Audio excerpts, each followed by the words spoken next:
Hello friends, बहुत बहुत स्वागत है आपका mysurgery.com के इस चैनल पे और मैं हूं आपका दोस्त सौरभ शुक्ला। दोस्तों, आज हम लोग बात करने वाले हैं फ्लोट और डबल की।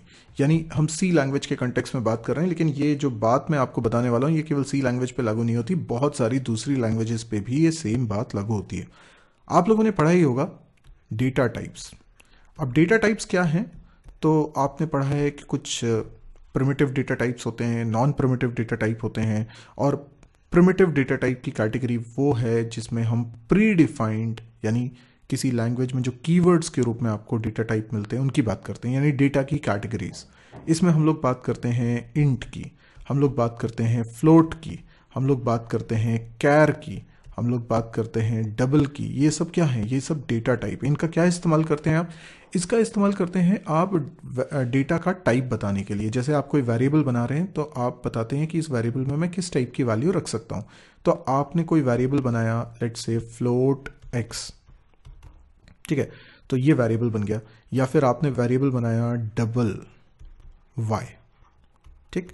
तो अब इन दोनों में फर्क क्या होता है? फ्लोट और डबल में फर्क क्या होता है? अच्छा, इन्हीं दोनों का कंपैरिजन हम क्यों कर रहे हैं?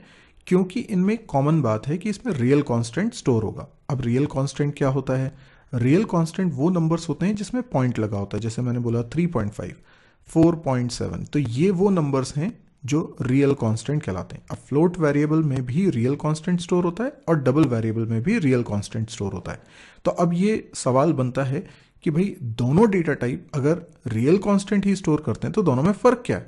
तो पहला फर्क यह है कि float variable 4 bytes memory consume करता है और double variable 8 bytes memory consume करता है। अब आप बोलेंगे कि इस वीडियो को देखने का क्या फायदा, जब ये अंतर तो हमें पहले से पता था कि फ्लोट 4 बाइट का होता है और डबल 8 बाइट्स का होता है। तो दोस्तों, ऐसा है कि जब कोई डेटा, जैसे कि कोई रियल कांस्टेंट है 0.7, आप इसका जब बाइनरी करते हैं ना, तो ये बाइनरी एंडलेस 0 1 का सीक्वेंस बनता है। आपको पता होगा कि इसका बाइनरी कैसे करते हैं।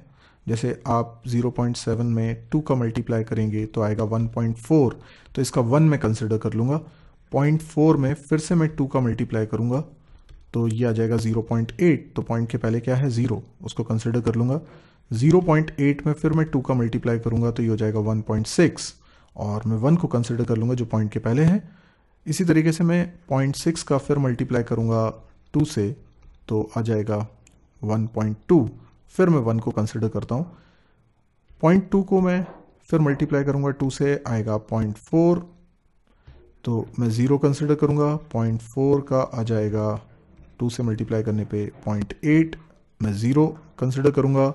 और देखिए, अब आप ये पैटर्न रिपीट होने वाला है, क्योंकि मैं यहाँ पर 0.8 में जब मल्टीप्लाई कर रहा हूँ 2 का तो ये वापस से 1.6 आ रहा है, फिर 1 आ जाएगा, तो जो यहाँ पर आ चुका था। तो इसका मतलब 0.7 का जब आप बाइनरी कर रहे हो ना, तो वो कैसा आ रहा है? 0.101001, और इसके बाद भी कहानी थमेगी नहीं, इसके बाद भी 10010, इस तरीके से चलता रहेगा। मतलब ये एंडलेस हो जाएगा, ये कभी ख़त्म ही नहीं होगा। अब जब ये ख़त्म ही नहीं होगा तो इस नंबर को आप 4 बाइट के वेरिएबल में रखें या 8 बाइट्स के वेरिएबल में रखें, मतलब चाहे x में रखें या y में रखें, किसी में भी आप ये वैल्यू असाइन करें, ये एग्जैक्टली तो स्टोर होने से रहा, क्योंकि एग्जैक्टली हो ही नहीं सकता, ये इनफाइनाइट लेंथ का है। तो जब आप इसको रखेंगे इसमें x में या y में तो थोड़ा सा ट्रिम हो जाएगा, यानी इसमें से हमें कुछ बिट्स तक ही वैल्यूज़ ले सकते हैं क्योंकि हमारे पास लिमिटेड जगह है। तो बाकी की जो 0 1 का सीक्वेंस होगा वो हमें कट करना पड़ेगा। इससे क्या होगा? जो नंबर स्टोर हो रहा है वो 0.7 तो स्टोर ही नहीं हो पाएगा, उससे थोड़ा सा कम वैल्यू स्टोर हो पाएगी। लेकिन डबल क्योंकि 8 बाइट्स का है और फ्लोट 4 बाइट का है, तो एक्यूरेसी की पॉइंट ऑफ व्यू से डबल में ज़्यादा एक्यूरेट वैल्यू स्टोर होगी।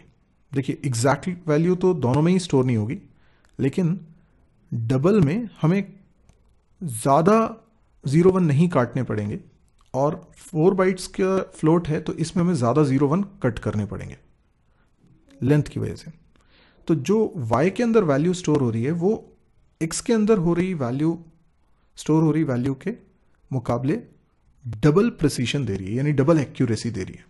इसलिए फ्लोट वेरिएबल को हम बोलते हैं सिंगल प्रिसीशन, और डबल टाइप के वेरिएबल को हम बोलते हैं डबल प्रिसीशन। समझ में आया आपको बात को? क्योंकि यहाँ पे जगह कम है तो आप कुछ कम लेंथ तक का ही डेटा स्टोर कर पाएंगे और डबल टाइप में थोड़ा ज़्यादा लेंथ तक का डेटा स्टोर कर पाएंगे, तो कंपैरेटिवली ज़्यादा एक्यूरेट वैल्यू आपको डबल में मिलती है। तो ये जो अंतर है सिंगल प्रिसीशन और डबल प्रिसीशन का, ये फ्लोट और डबल में ऐसा अंतर है जो आप इंटरव्यू में बताएं तो आपको थोड़ा एक्स्ट्रा पॉइंट्स मिलेंगे। अब अगर आपको ये वीडियो में मज़ा आया है तो आप इसको लाइक करें, और अगर आपको लगता है कि ये बिगनर्स के लिए बहुत इंपॉर्टेंट वीडियो है, उनको ये देखना चाहिए, तो आप इसको ज़्यादा से ज़्यादा शेयर भी करिए ताकि वो लोग इस तरह का नॉलेज गेन कर सकें। आप लोगों ने अगर अभी तक इस चैनल को सब्सक्राइब नहीं किया तो सब्सक्राइब भी करिए, और अगर कुछ पूछना है तो आप कमेंट सेक्शन में पूछ भी सकते हैं। Thank you.